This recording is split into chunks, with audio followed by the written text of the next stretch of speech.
Այդ նկարներում հաճախ կտեսնեք ռազմական համազգեստով աշակերտների եւ դա կարծես դառնում է հանրային նորմ, հակառակ կողմում չկա խաղաղության նախապատրաստում եւ չկա պետության կողմից տարվող աշխատանք, հանրային նորմ է հայության դեմ ատելությունը։ Շատ հետաքրքիր դրվագներ կա, որ մարդիկ ասում են, նույնիսկ մենք վախենում էինք փողոց դուրս գալ։ Հակահայկական քարոզչությունը ամենուր է Ադրբեջանում, կարելի է սպասել նոր պատերազմ, նոր առնահեղություն, նոր տարածքային պահանջներ, հայ ժողովուրդը բացի սպասելուց պիտի սովորի պատրաստվել։ Բարև ձեզ, եթերում ուղիղ խոսքն է, այսօր խոսելու ենք տարածաշրջանից։ Մեր հյուրն է արևելագետ, իրանագետ Արտյոմ Տոնոյանը։ Բարև ձեզ, պարոն Տոնոյան, շնորհակալ ենք հրավեր ընդունելու համար։ Պարոն Տոնոյան, հունիսի 13-ից մենք ականատես ենք լինում Իսրայել-Իրան հակամարտության սկսմանը։ Ինչ գնահատական կտակ այս հակամարտությանը, ինչ փուլում է գտնվում։ Դե կարող եմ պատասխանել այնքանով, ինչքանով հավանաբար դուք եք տեղյակ լրատվամիջոցներից ակտիվ գործողությունների մեջ են, հրթիռային չէ, օդային հարձակումներ են իրականացնում միմյանց տարածքներում եւ ըստ էության արկա տեղեկատվությունը հուշում է, որ շարունակվելու է դեռևս։ Սա տարածաշրջանի համար նաև մեծ նշանակություն ունի եւ փոփոխությունների է բերելու, այդ թվում նաև մեզ համար, Ադրբեջանի համար, Թուրքիայի համար։ Մենք ինչ թիրախում կարող ենք հայտնվել, ինչ հավանականություն կա։ Ցանկացած պատերազմ եւ հակամարտություն Հայաստանի սահմանների երկայնքով կամ Հայաստանի սահմաններին մոտ պարունակում է որոշակի վտանգներ եւ սպառնալիքներ, հաճախ նաև հնարավորություններ, այս պարագայում նույնպես կան նմանատիպ վտանգներ, մանավանդ որ 2020 թվականի Արցախյան պատերազմից հետո հատկապես մենք գիտենք, որ Իրանը ուներ որոշակի եւ հավանաբար դեռևս ունի որոշակի կարևոր դերակատարություն, գուցե զսպող նշանակություն Հայաստանի դեմ ադրբեջանական կամ թուրք-ադրբեջանական հնարավոր ռազմական սադրանքների համատեքստում համենայն դեպս մեծացել էր ավելի Իրանի դերակատարությունը անվտանգային ճարտարապետության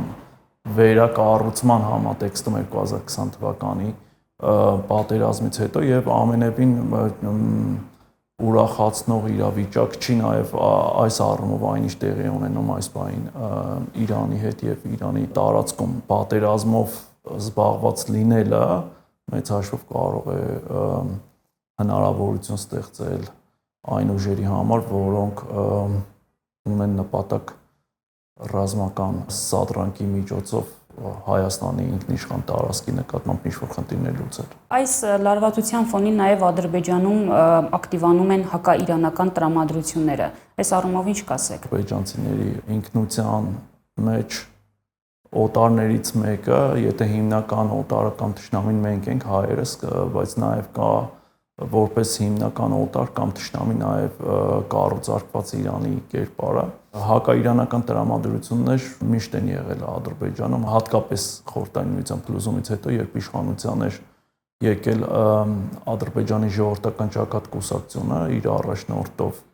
Աբուլֆազլ Էլչիբեյով, որը պանթյուրքական գաղափարախոսության կրող էր եւ հայտարարում էր, որ պիտի միավորվեն հյուսիսային եւ հարավային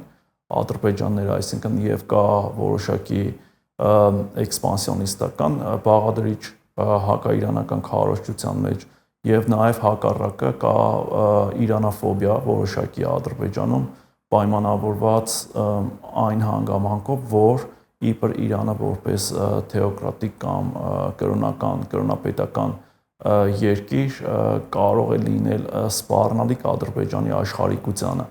այսինքն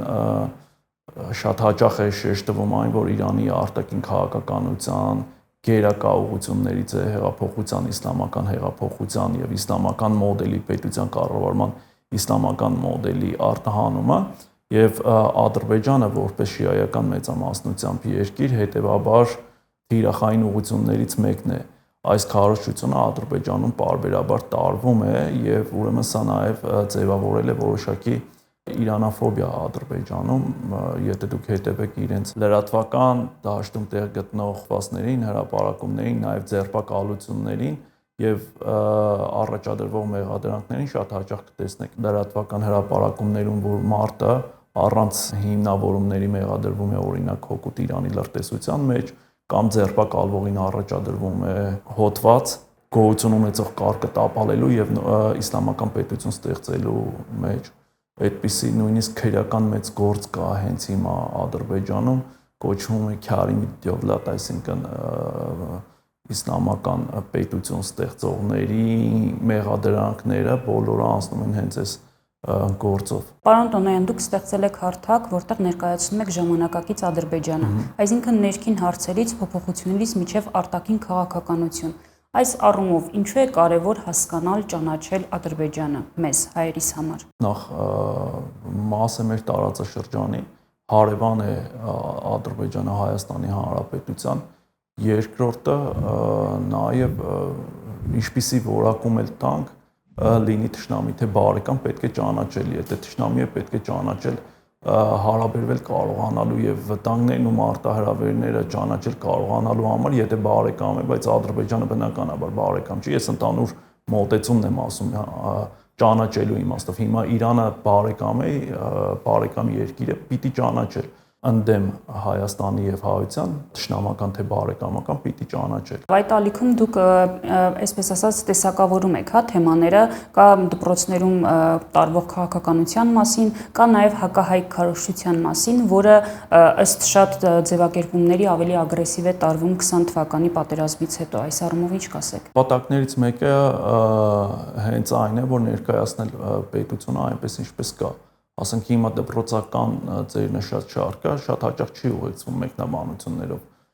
դպրոցի մարտաբանություն կոչվող շարքում ուղղակի հրապարակվում են նկարներ շատ հաճախ, դրանք վերցվում են ամենատարբեր դպրոցներից, գյուղական, խուլ գյուղական դպրոցներից մինչև մայրաքաղաք, Բաքվի դպրոցներ եւ ուրեմն նկարները ինքնին շատ բան կարող են հուշել ընթերցողին, օրինակ այդ նկարներում հաճախ կտեսնեք ռազմական համազգեստով աշակերտների եւ դա կարծես դառնում է հանրային նորմ եւ սովորական մի երևույթ, երբ որ դպրոցում պատտվում են աշակերտները ռազմական համազգեստներով կամ կարող եք տեսնել թե ինչպիսի հաճախականությամբ են տեղի ունենում ռազմահայրենասիրական, ասեմ այսպես, միջոցառումներ, ինչքան ավելի հաճախ են այդ նույն աշակերտները տարվում քաղաքային կամ գյուղական գերեզմաններ, նահատակների գերեզմաններին այցելության եւ բաց դասեր լսելու եւ ինքնին նկարների հրապարակումը ինքնանպատակ չի այն առումով, որ դա ցույց է տալիս նաև հակառակ կողմը այն իրականության, որը մեզ մատուցվում է, եթե մեզ ասվում է, որ մենք պատրաստվում ենք խաղաղության, հա, օրինակ մեր մոտ կա չէ նմանատիպ թեմա դասագրքերի, հատկապես պատմության դասագրքից որոշ թեմաներ հանելու, ես շատ ծանոթ չեմ այս թեմային, բայց գիտեմ, որ կա նմանատիպ խնդիր, ես դպրոցի մարտաբանության միջոցով իհարկե դեռևս չեմ հրապարակել դասագրքային կոնտենտը, կարծես այդ ուղղությամբ ավելի շատ կան մարդիկ, որոնք զբաղվում են նաև Հայաստանում, բայց ես զուտ պատկերային, հա, բաների միջոցով, պաստառների միջոցով եմ փորձում ցույց տալ, որ համենայն դեպս հակառակ կողմում չկա խաղաղության նախապատրաստում եւ չկա պետության կողմից տարվող աշխատանք հանրությանը խաղաղության պատրաստելու, կա ճիշտ հակառակը, ավելի ռազմականացնելու հասարակությունը եւ ավելի խորացնելու հայատյացությունը եւ հակահայկական քարոզչությունը սեփական հանրության շրջանում։ Նշեցիք, որ կան մասնագետներ զբաղվում են դասագրքերի եւ այլնի մասով, բայց մենք շատ կարծես թե չենք խոսում, հա, այս թեմայի մասին, միգուցե մենք չենք հասկանում այդ երևույթի հետևանքներն ու վնասները, երբ արդեն մանկապարտեզից դպրոցից երեխաների մոտ հակահայ քարոզչություն է տարվում Ադրբեջանում։ Մեզ մոտ հակառակի մասին այո ավելի քիչ է խոսում, բայց այն որ դասագրքերի բովանդակային վերլուծություն արվում է եւ դա շատ հաճախ է ցույց տրվել հայաստանյան մասնագետների կողմից, առնվազն ինձ համար դա նորություն չի եւ կարծում եմ շատերն են այդ հրապարակումներին ծանոթ, խոսքը իմ արածի մասին չի, այլ այն մասնագետները, ովքեր ժամանակին զբաղվել են Ադրբեջանում օրինակ արմենոֆոբիայի խնդիրները ցույց տալով նաեւ դասագրքերի միջոցով կարծում եմ հասարակության, հայաստանյան հասարակության ինչ-որ մի հատված այնուամենայնիվ տեղյակ է այդ ամենից, բայց այնինչ արվել է հիմնականում 2020 թվականի պատերազմից առաջ եւ հիմա 2020 թվականի պատերազմից հետո կամ 2023 թվականների պատերազմից եւ Արցախի վերջնական հայաթափումից հետո, երբ որ խոսվում է խաղաղության հնարավորության մասին, Կարծում եմ, որ ավելի մեծ է կարիքը ցույց տալու այն օբյեկտիվ իրականությունը, որը կա մեր կամքից անկախ թշնամի պետության տարածքում Ադրբեջանում։ Քարոզչության էլ ինչ տարբերակներ, օրինակներ ենք մենք տեսնում Ադրբեջանում, որի մասին դուք խոսում եք ձեր ալիքում։ Դասագրքերում կամ մանկապարտեզ դպրոցները մեկ օրինակ, էլ ինչպես է արտահայտվում այդ հակահայ քարոզչությունը։ Հատուկ արտահայտության կարիք չունի այն իմաստով, որ տասնամյակների ընթացքում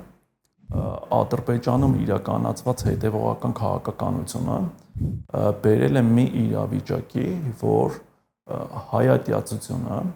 կամ հայության դեմ թշնամանքը Ադրբեջանում դարձել է հանրային նորմ։ Ինքը չգրված օրենք, ասենք, հա, երևի հանրային նորմ է հայության դեմ ատելությունը եւ հանրային այդ նորմը խախտողները պատժվում են ըստ էության ոչ թե պետության ինչ-որ համապատասխան գերատեսչությունների կողմից, այլ պատժվում են հենց հասարակության կողմից, հանրության կողմից հասարակական հանրային խառան կոչվող կամ հանրային պարսավանք կոչվող գործիքի միջոցով։ Ես վերջերս հրապարակել էի ալիքում մի հետաքրքիր հոդված իտալացի հեղինակի կողմից կատարված, իհարկե նաև ադրբեջանցի համահեղինակար հետը, որ ցույց էր տրվել, թե ինչպես են նույնիսկ 2020 թվականի պատերազմից հետո, նաև կար 20 թվականի պատերազմը ինքնին, խաղաղության կոչեր անողների հետ ինչ է տեղի ունեցել 2020 թվականի պատերազմին եւ ինչ է հետևել դրան։ Եվ պատկերը ըստ էության բավականին հետաքրքիր է, ստացվում է, որ 2020 թվականին խաղաղության կամ պատերազմին դեմ հանդես եկող սակավաթիվ այնուամենայնիվ 300 հոգին փոքր թիվ է, բայց 300-ը ամենայն դեպս այն թիվն է, որը արտահայտվել է դեմ պատերազմին, ուրեմն այս մարտիկ ոչ թե լրացվել են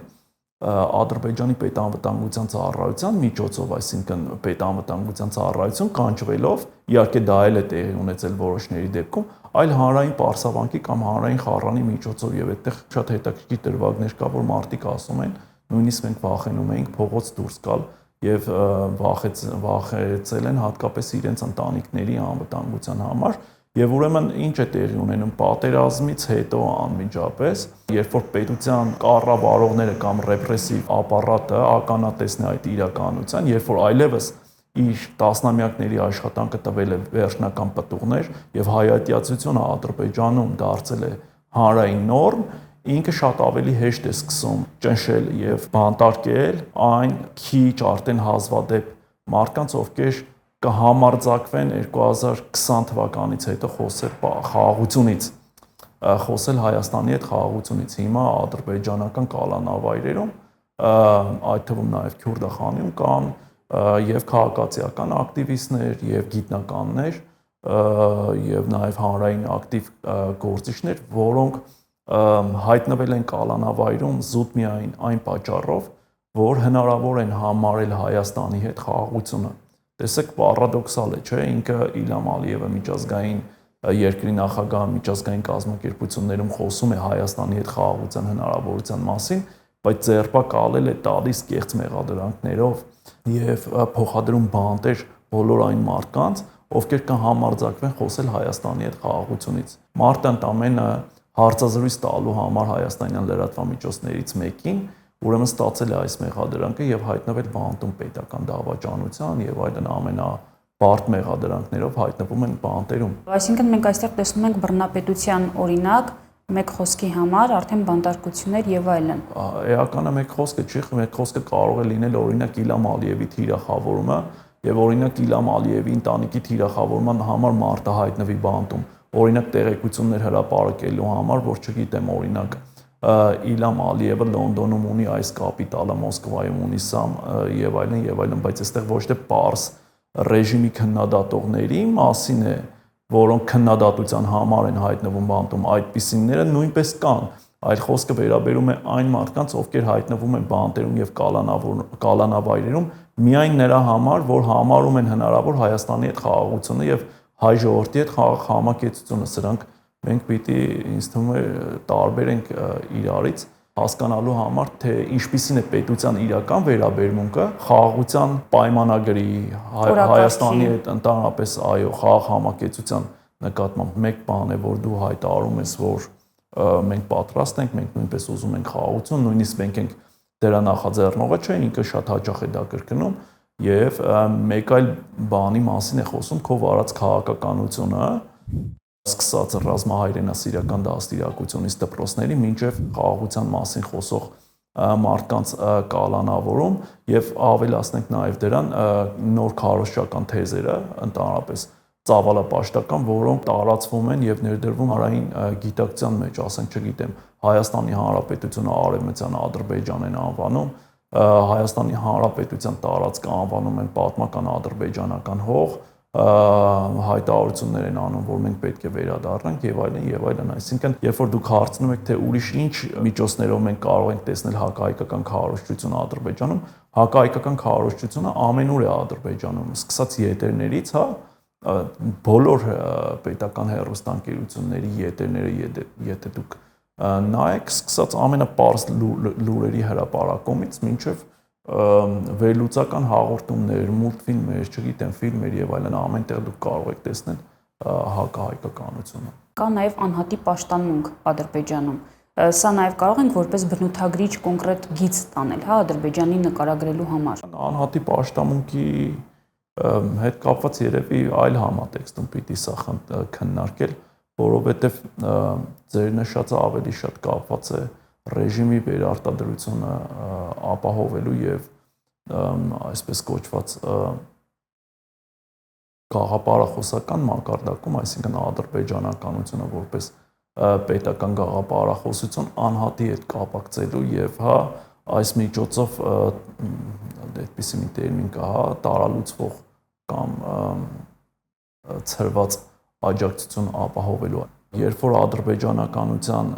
գաղափարախոսությունը դրվում է որպես պետության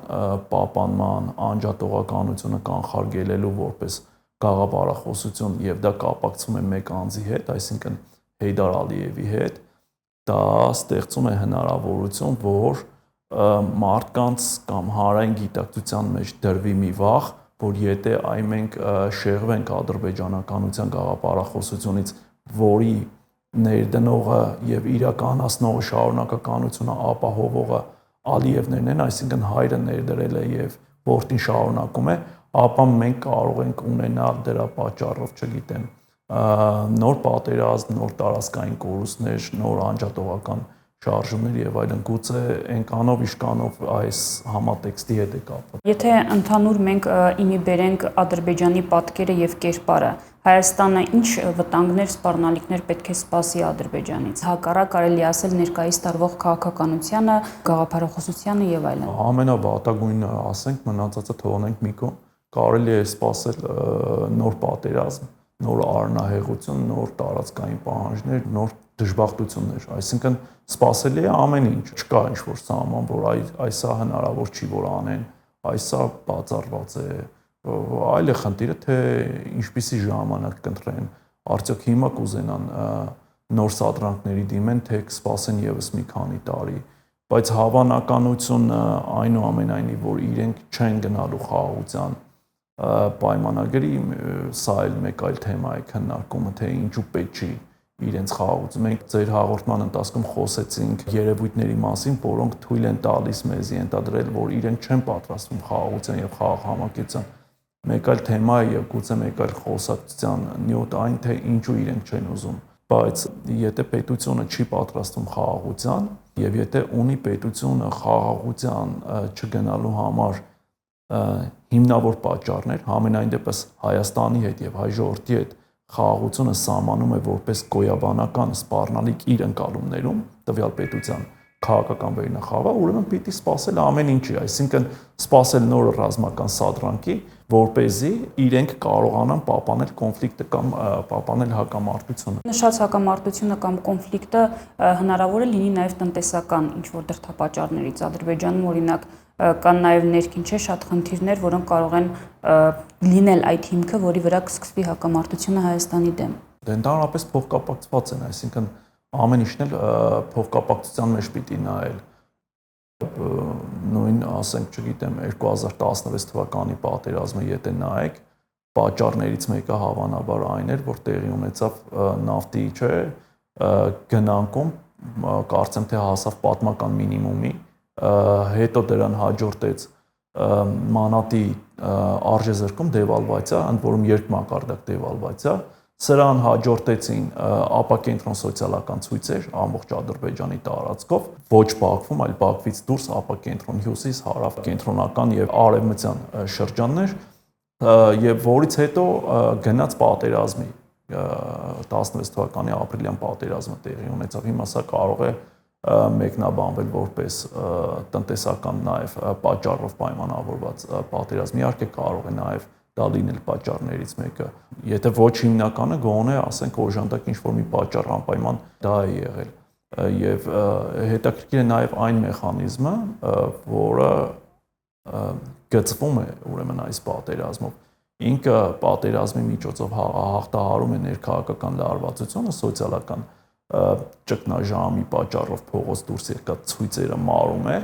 եւ իրականանում է հակառակը, այսինքն ներքաղաքական ճգնաժամը փոխադրում է Հայաստանի տարածք։ Հուլիս ամսին տեղի է ունենում